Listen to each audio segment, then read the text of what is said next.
요셉 술람 장로님이 어떤 분이냐면요, 1946년에 불가리아에서 유대인 가정에서 태어나신 분이에요. 그리고 1948년에 이스라엘이 독립하자마자 2살짜리 아기가 엄마 아버지 손에 이끌려서 이스라엘로 와서 이스라엘에서 자랍니다. 그러다가 세파르팀 유대인인데 이스라엘에서 고등학교를 다니다가 고등학교 때 우연히 어떻게 신약 성경을 읽게 되고 예수와를 믿기 시작해요. 이거는요, 이 주변에서 완전히 이 가문에서 족보를 파낼 정도로 그렇게 끔찍한 일인데, 이분이 고등학교 때 이스라엘에서 예수와를 믿는, 그래서 이분은요, 우리가 보통 얘기할 때 이스라엘의 메시아닉주 1세대라고 합니다. 그런데 이분이 브레드 TV에서 지난 1년 동안 토라 포션 강의도 해줬고요. 또 여러분들에게 이 방송을 통해서 하프타라를 또 6개월 동안 공부를 또 우리한테 해주셨고요. 또 소선지서에 대해서 또 강의도 해주시고, 그 다음에 제일 중요한 거는 또 뭐가 있냐면은 요셉 술람 장로님의 권유 때문에 데이빗 에치스턴이라는 사람이 유대인 신약 성경, 그 유명한 유대인 신약 성경을 번역하셨게 되는데, 그 역할을 이 요셉 술람 장로님이 하셨다는 얘기죠. 이런 분이 브레드 TV에 온다라는 거, 한국에 온다라는 거,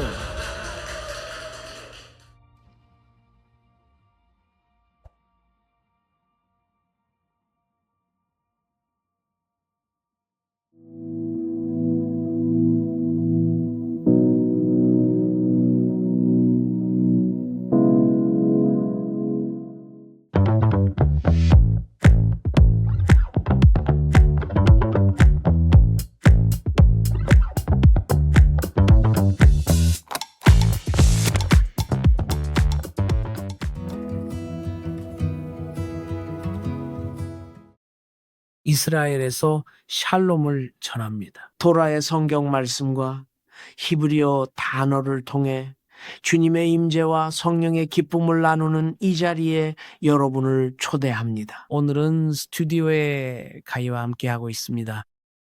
이스라엘에서 샬롬을 전합니다. 샬롬 샬롬.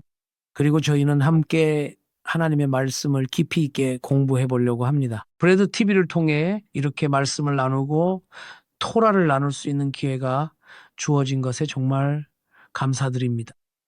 그리고 아시다시피 브레드 TV가 열심히 노력하고 있다는 것도 알고 계시죠? 사람들이 히브리어의 깊이와 고대 메시지, 그리고 그것들이 오늘날 우리에게 어떻게 적용되는지 모두 알 수 있도록 말이죠. 신약과 성령의 역사라는 빛 아래에서 말입니다. 그리고 오늘의 메시지, 즉 이번 주의 토라 읽기, 파라샤트 샤브하는 코라의입니다. 이 이야기는 정말 드라마틱합니다. 정말 믿기 힘들 정도로 극적인 이야기죠.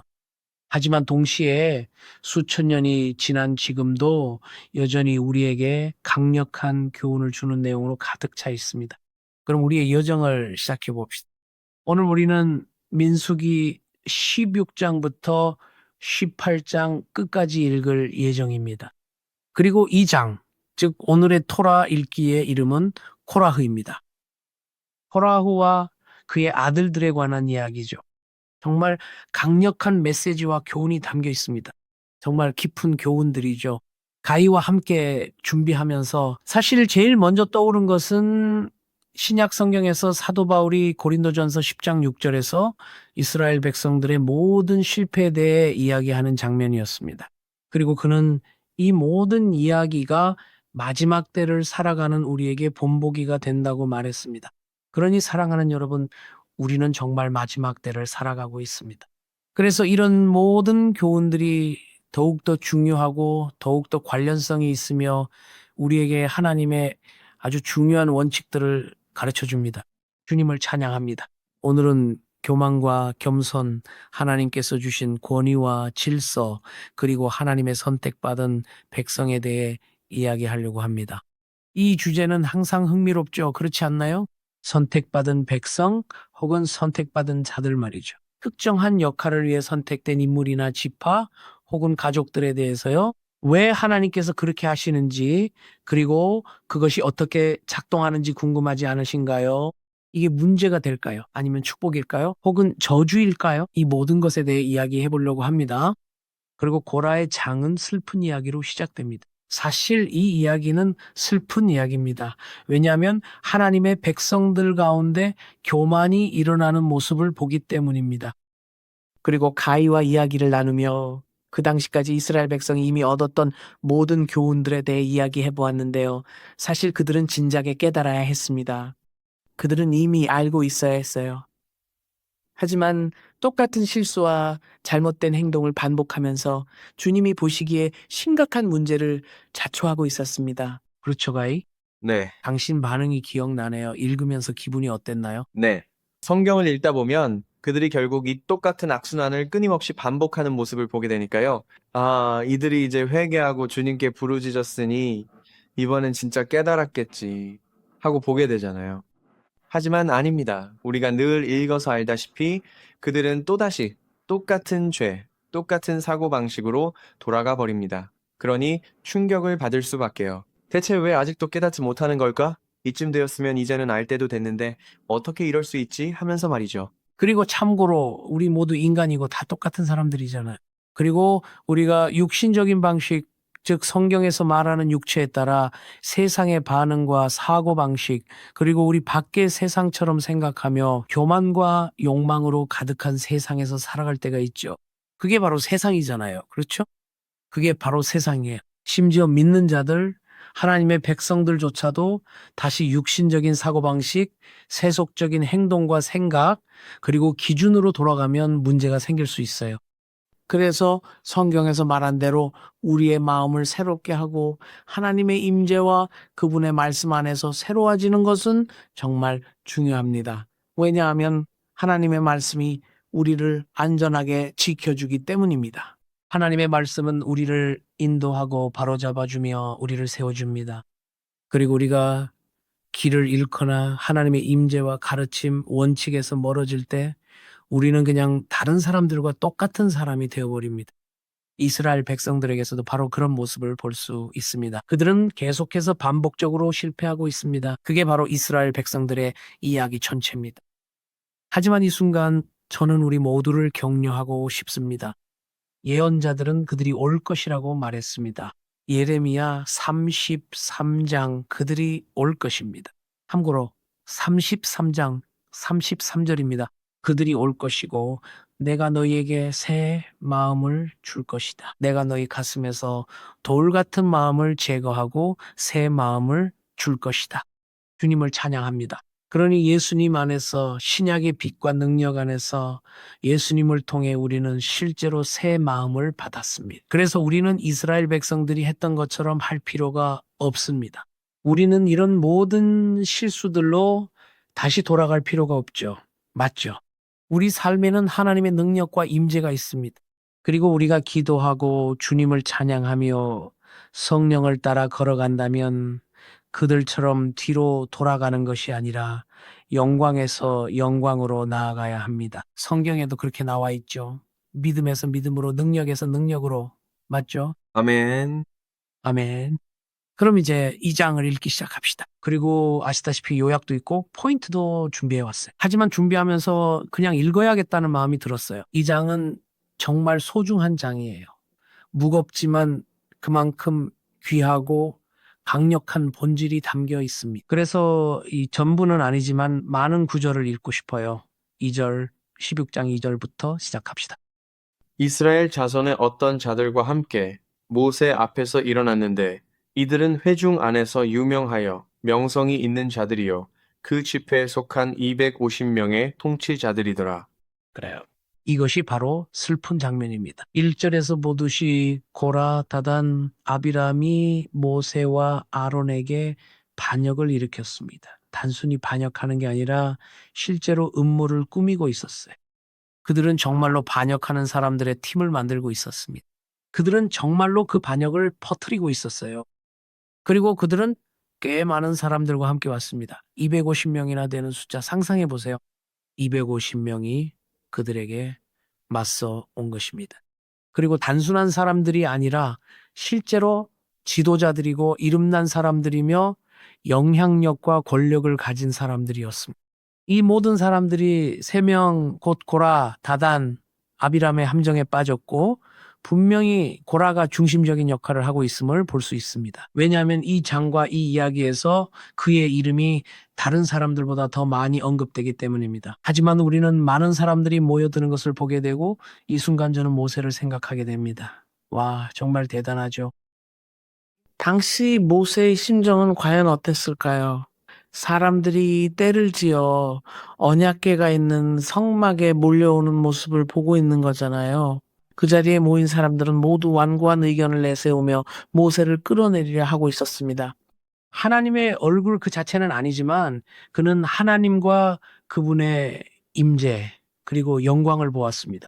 그는 저 높은 산 위에 있었습니다. 그는 이전 누구보다도 하나님과 함께 시간을 보냈습니다. 그리고 저 사람들도 영광을 보았고 능력을 보았으며 언약궤 위에 있는 영광을 보았습니다.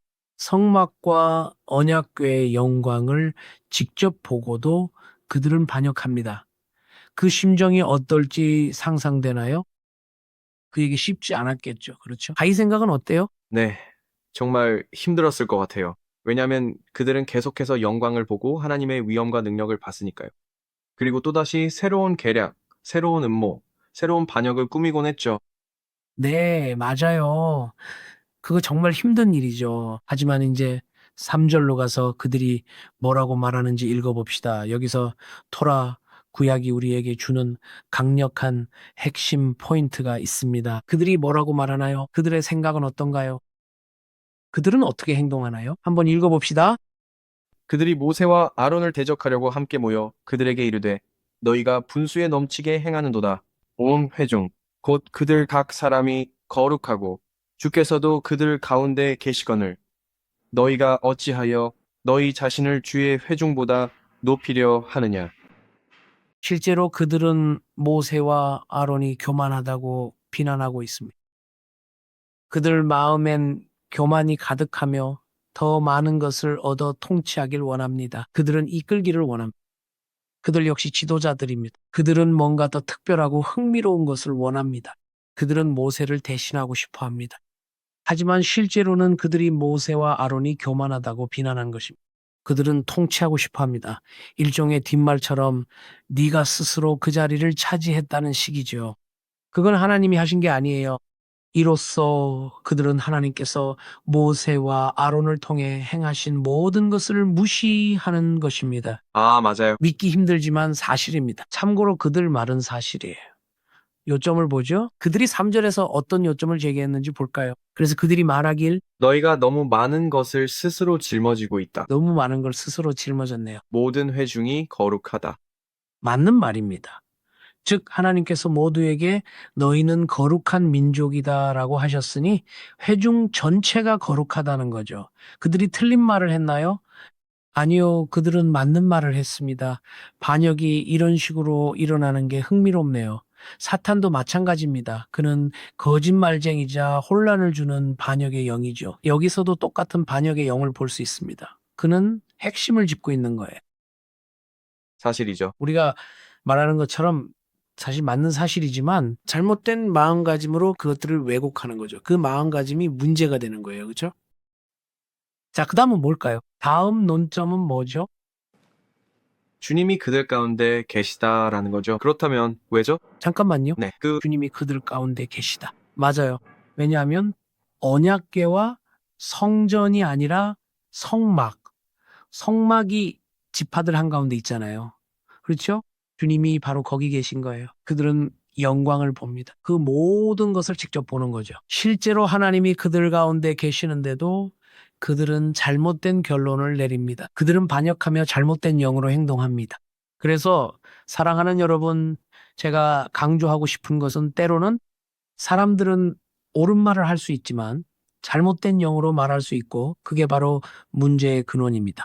그리고 우리가 나중에 보겠지만 그들이 잘못된 길, 잘못된 생각, 하나님이 주신 질서가 아닌 잘못된 질서에 마음을 열었기 때문에 파멸이 그들의 마음과 삶에 찾아왔습니다. 그래서 올바른 말을 아는 것이 중요합니다. 이제 그들은 배웠죠. 우리는 거룩한 백성이다.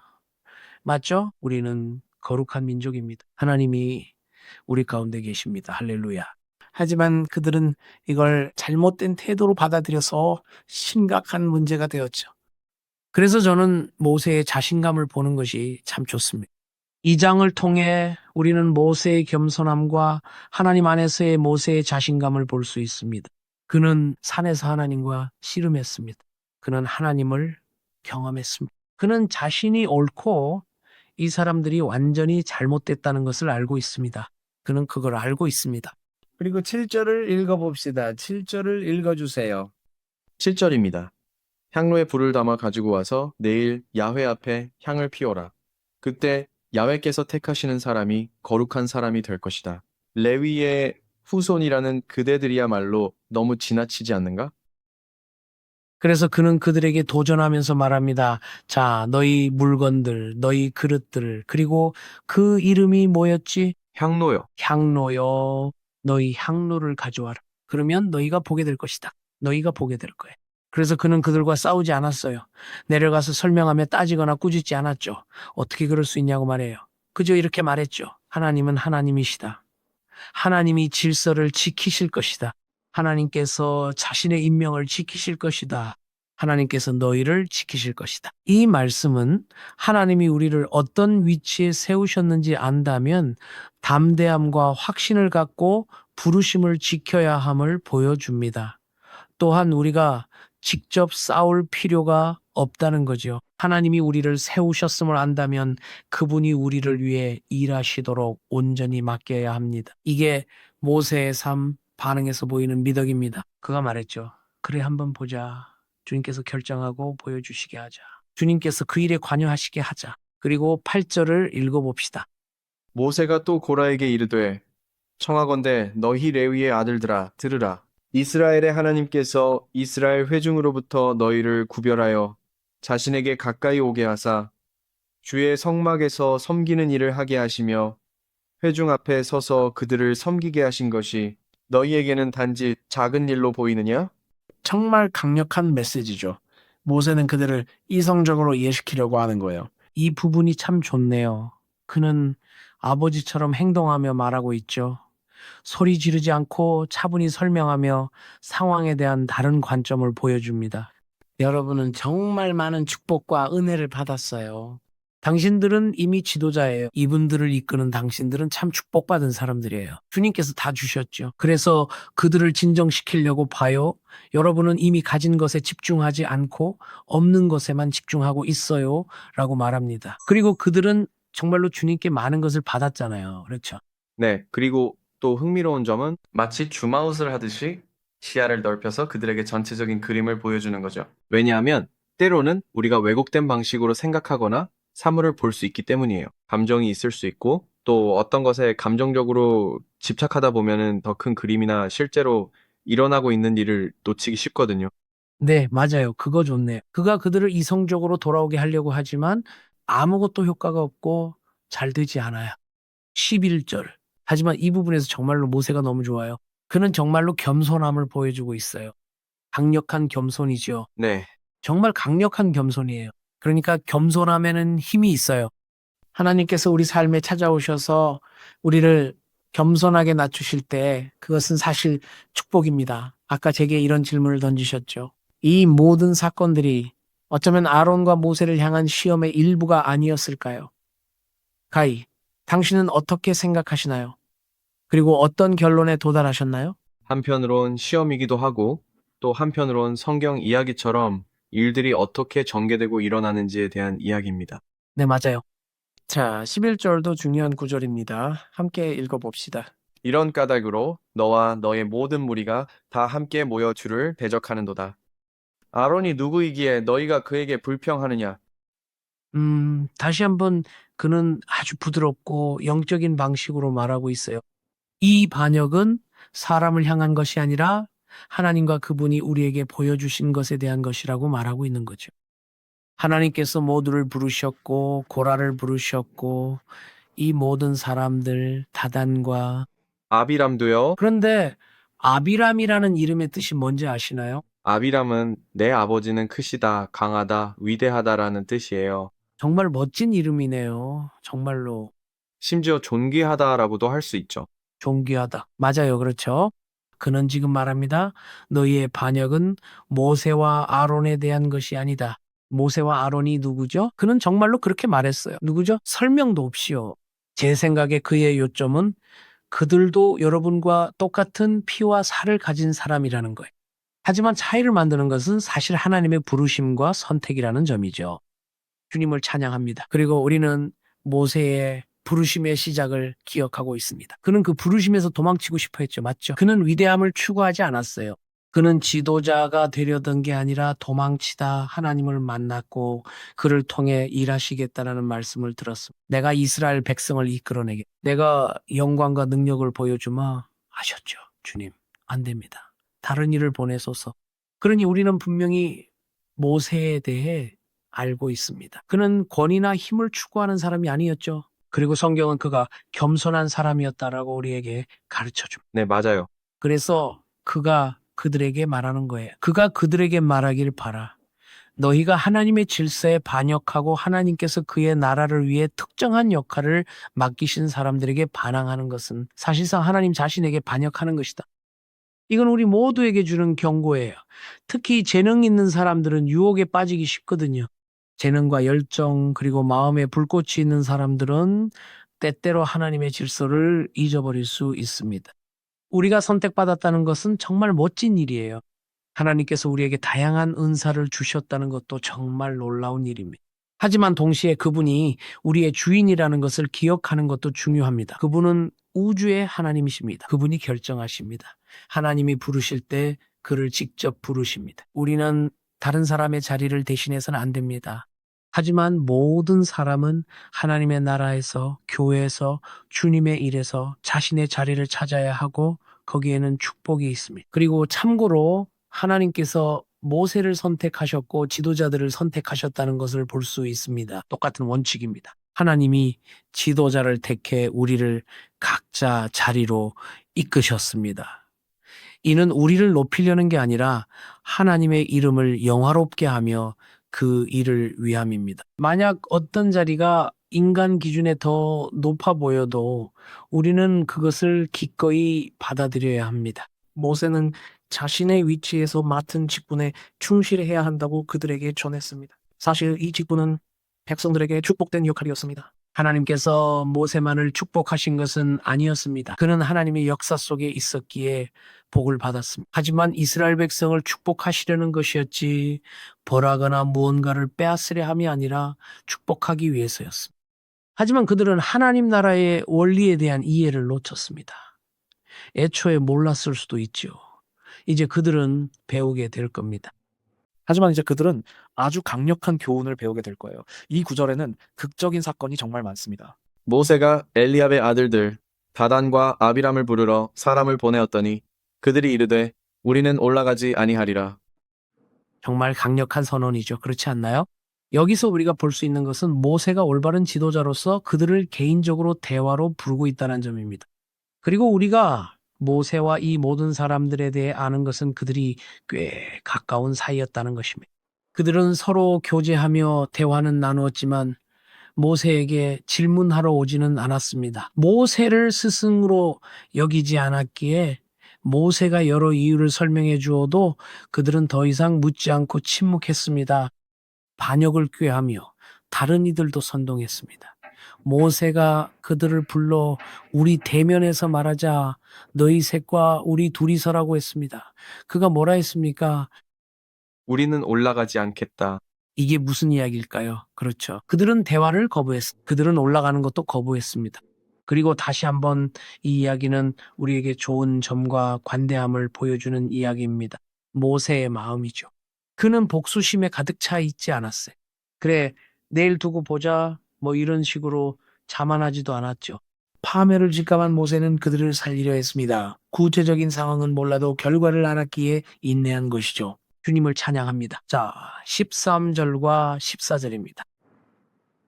네가 우리를 젖과 꿀이 흐르는 땅에서 데리고 올라와 광야에서 죽이려 하고 스스로 우리를 다스리는 통치자가 되려 하는 것이 작은 일이냐?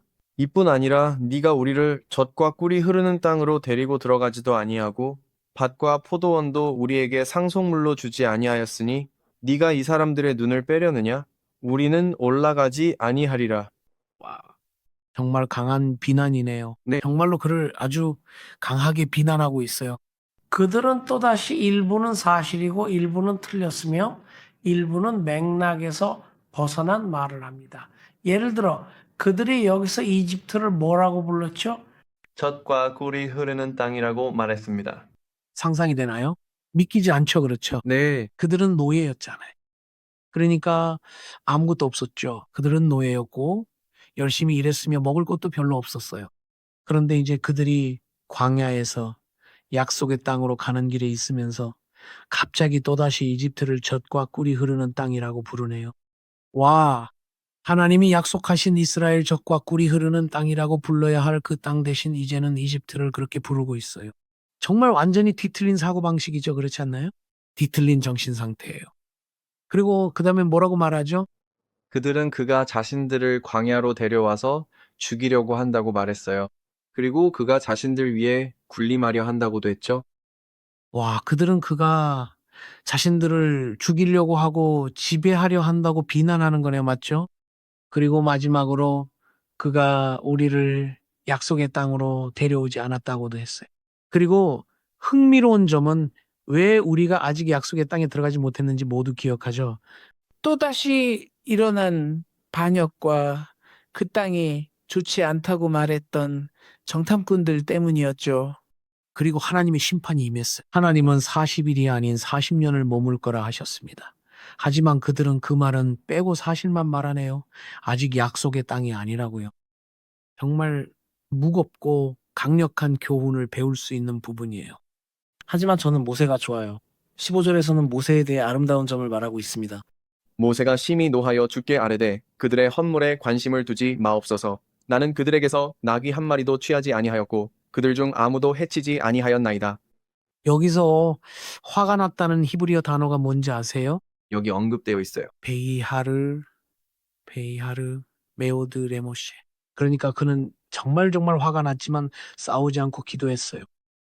주님을 찬양합니다. 그래서 이 이야기에서 중요한 히브리어 단어는 아나바인데, 아나바는 겸손이라는 뜻이에요.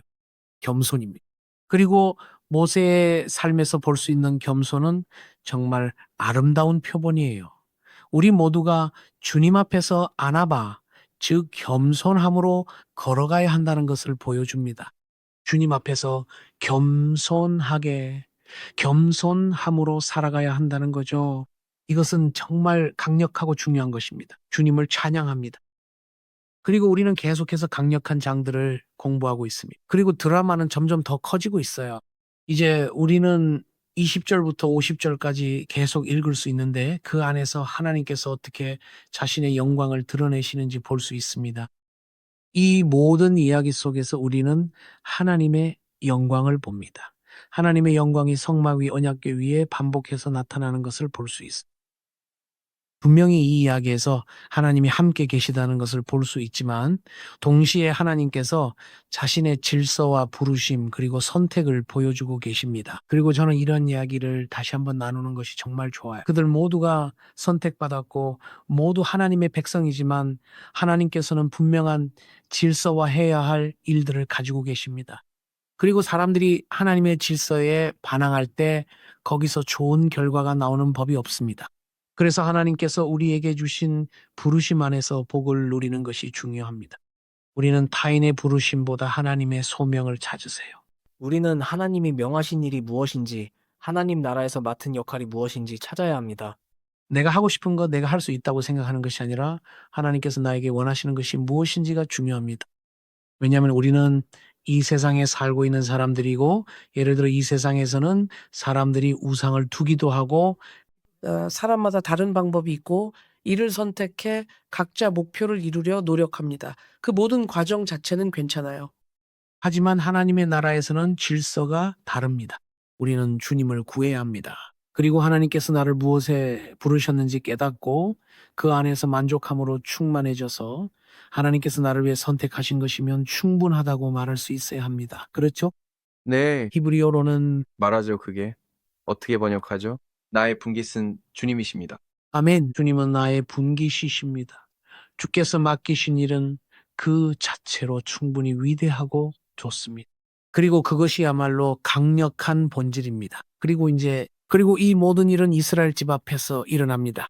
모두가 반역을 보고 모두가 모세와 아론의 행동을 보고 또 나중에 이어지는 증거들도 모두가 봅니다.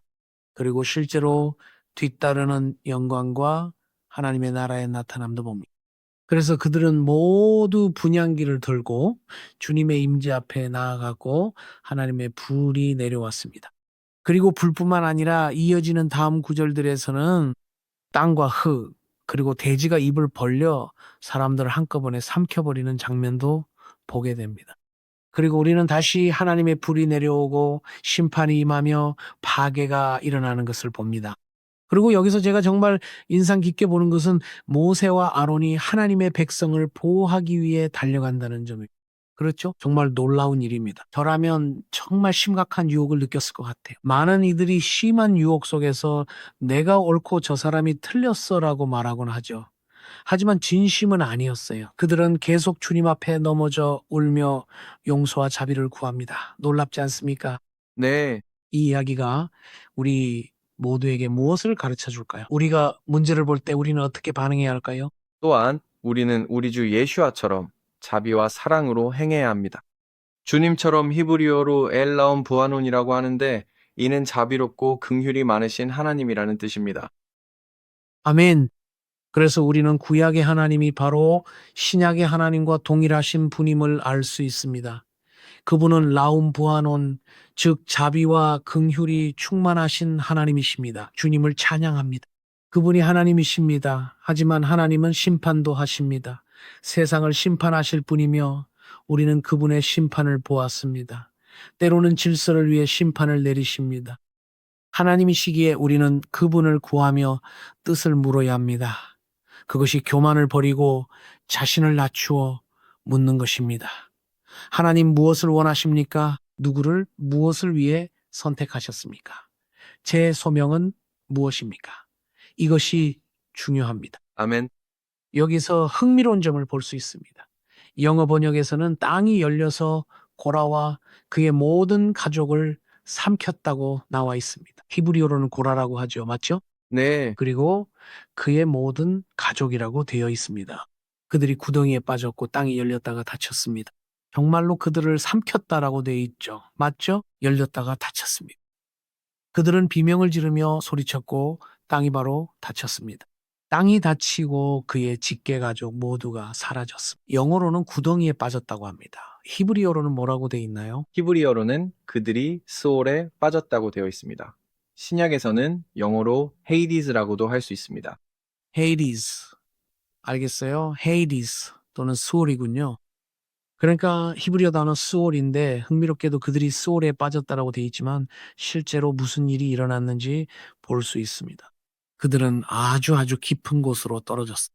정말 흥미롭지만 더 깊이 들어가지는 않을 거예요. 시간이 걸릴 테니까요. 이건 또 다른 주제지만 흥미롭네요. 그들은 매우 깊은 곳으로 떨어졌습니다.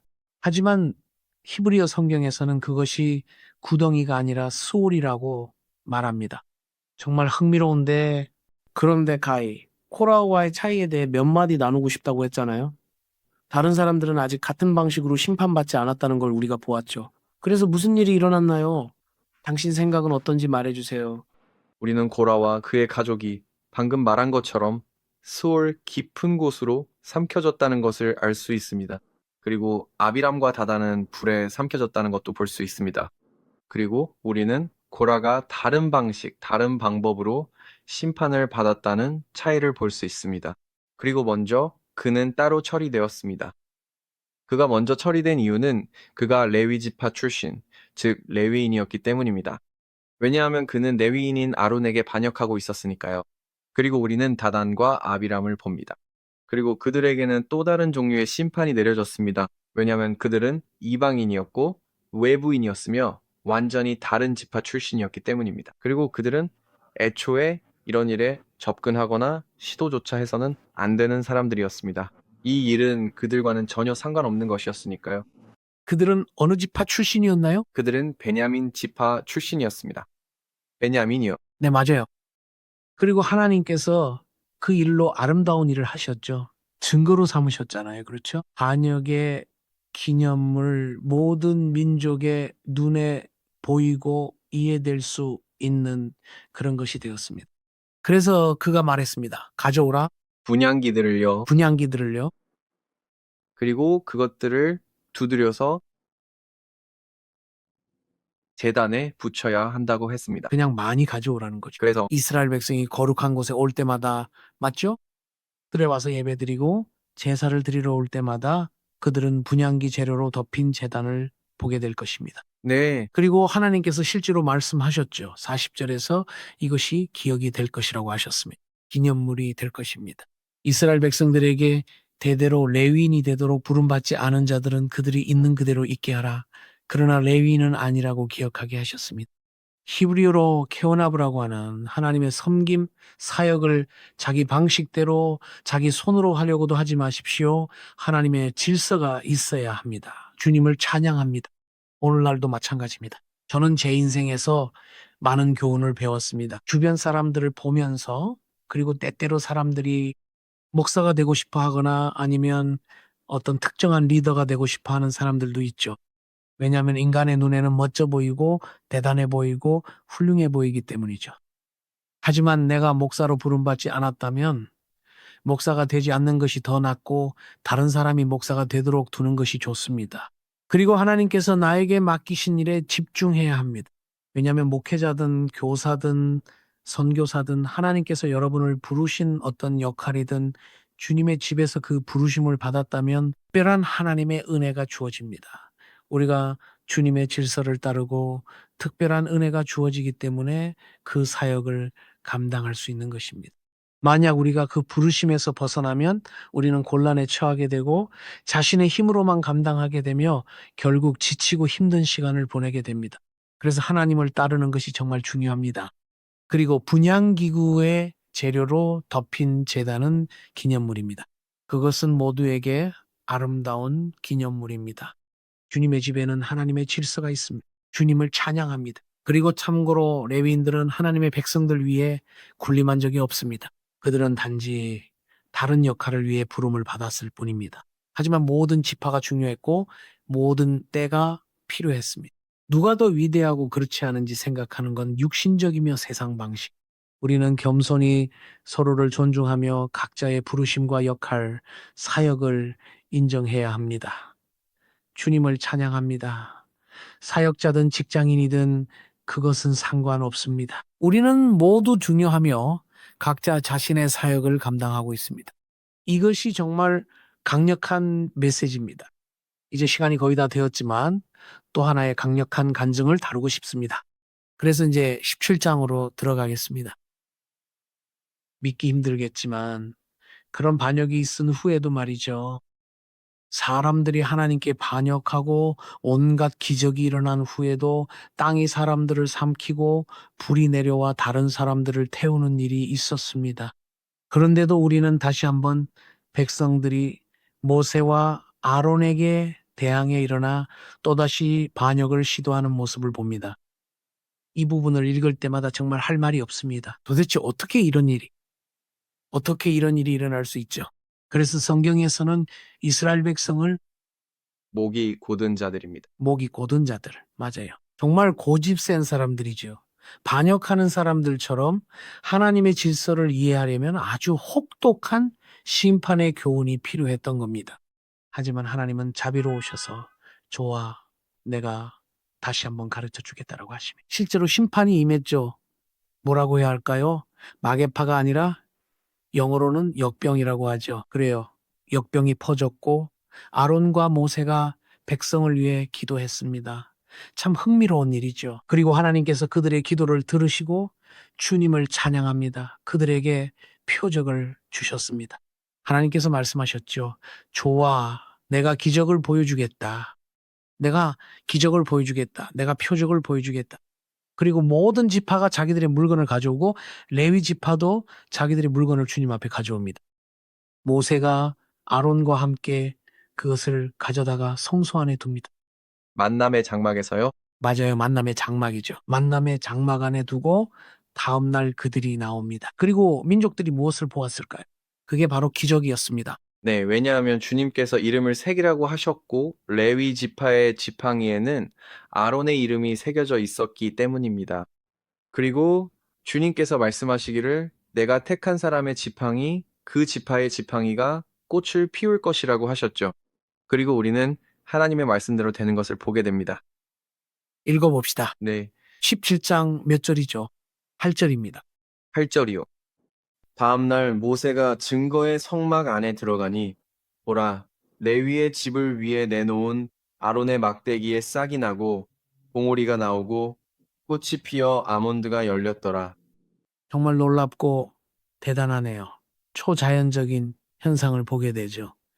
예를 들면 이런 겁니다. 사실 말은 나뭇가지 조각이었죠. 그러니까 그냥 나뭇가지일 뿐인데 완전히 마르고 죽은 나무였잖아요. 완전히 죽은 거죠. 맞죠? 네, 그래서 하나님께서 기적을 행하셨고 다른 지팡이들도 똑같이 죽고 마른 상태였지만 아무 일도 일어나지 않았어요. 그런데 레위 사람의 지팡이에서는 실제로 가지가 나오고 싹이 트고 꽃이 피었죠. 그래서 우리는 몇 가지 단계를 볼 수 있습니다. 싹이 트고 또 어떤 것은 꽃이 피고 꽃이 만개했죠. 싹이 났어요. 싹이 났죠. 그리고 또 뭐가 있었죠? 그리고 익은 아몬드도 볼 수 있었어요. 그리고 이건 아몬드 나무도요. 와, 모든 단계를 다 볼 수 있네요. 이스라엘에 보면은 아몬드 나무가 정말 많아요. 여기저기 다 있죠. 때가 되면 아름다운 꽃이 피고 그 다음에는 나무의 열매, 즉 아몬드가 열리죠. 하지만 여기서 우리가 보는 건 몇 가지 단계예요. 동시에 이건 초자연적인 일이에요. 보통은 자연적으로 일어나는 일이 아닌데 이건 초자연적인 일이었어요. 그들은 완전히 죽은 상태에서 가지가 나오는 걸 봤어요. 그러니까 하나님께서 그 지팡이에 생명을 불어넣으신 거죠. 그래서 그 지팡이에 생명이 깃들었어요. 그리고 가지가 자라나고 싹이 트고 그 다음 단계로 넘어갔죠. 꽃도 피었어요. 그 다음 단계로 아몬드도 맺혔고 이 모든 게 한 번에 일어났어요. 그 지팡이에서 성장의 모든 단계를 동시에 봤죠. 놀랍죠. 이 모든 일이 하룻밤새 벌어졌어요. 기적 같은 강력한 표적이에요. 그래서 이것은 그들에게 하나님의 부르심과 하나님의 질서를 보고 이해하라는 표적이었어요. 주님을 찬양합니다. 모세가 그 지팡이로 무엇을 했는지 기억나세요? 네, 모세가 그 막대기를 증거 앞에 두어서 모든 비난을 잠재우라고 기록되어 있어요. 그리고 이제 아무도 아론을 비난할 말이 없게 되었죠. 아멘. 좋아요. 그리고 마지막 장은 오늘은 건너뛰겠지만 마지막 장에서도 다시 한번 하나님의 질서, 11조, 헌물에 대해 이야기하고 아주 정확하게 설명하고 있어요. 레위 지파에도 여러 가족이 있었는데 어떤 가족이 무엇을 맡았는지 누가 어떤 책임을 지는지에 대해 말이죠. 그리고 18장은 우리에게 주님의 질서를 다시 상기시켜 줍니다. 하나님께서는 누가 무엇을 책임지는지에 대해 정확하고 세밀한 계획을 주셨어요. 그리고 우리는 그 조화 속에서 하나님의 지혜를 볼 수 있습니다. 하나님은 계획과 세부 사항의 하나님이시기도 하죠. 그래서 하나님은 큰 그림과 기적, 이적 속에도 계시지만 세부적인 부분에서도 하나님을 볼 수 있습니다. 네, 그리고 주님께서 심판을 내리신 후에 어떻게 모든 것을 회복시키시고 바로잡으시는지도 흥미롭게 볼 수 있습니다. 그래서 모든 것이 명확해지고 다시는 아무도 혼란스러워하지 않으며 각자 자기 생각대로 하지 않도록 하나님께서는 레위 지파에게 어떻게 행동해야 하는지, 어떻게 운영해야 하는지에 대해 분명하고 직접적인 지침을 주십니다. 아멘. 주님을 찬양합니다. 정말 멋진 이번 주의 토라 포션, 멋진 이야기네요. 슬프지만 희망이 가득합니다. 하지만 이것은 하나님의 질서이기도 합니다. 하나님께서 질서를 세우셨고 그 질서가 지켜진다면 앞으로의 세대들에게도 좋을 것임을 저는 압니다. 이것은 지금만을 위한 것이 아니라 앞으로 올 세대들을 위한 것입니다. 그리고 우리는 다시 신약 성경으로 돌아가서 사도들이 구약의 이야기들, 같은 이야기들을 인용하며 우리에게 교훈으로 삼는 것을 봅니다. 이 말씀을 전하며 주님을 찬양합니다. 사랑하는 여러분, 이제 작별 인사를 할 시간입니다. 함께 해주셔서 감사합니다. 토라를 공부해 주셔서 저희와 함께 배우고 걸어가 주셔서 감사합니다. 정말 아름다운 일입니다. 이스라엘 땅에서 하나님의 축복이 여러분에게 임하기를 바랍니다.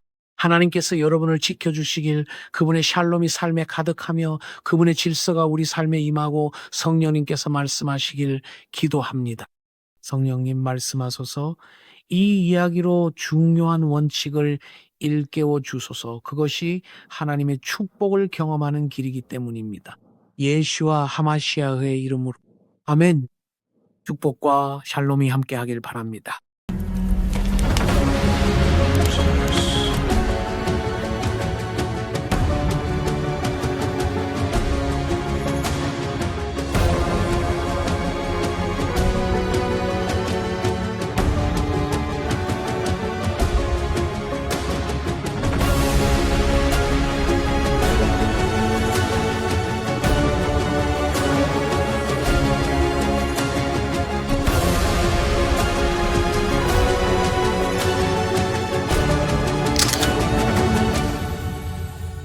여러분의 시간표에서 하나님의 시간표로 옮겨지는 축복이 여러분 삶 가운데 있기를 예수의 이름으로 축복드립니다.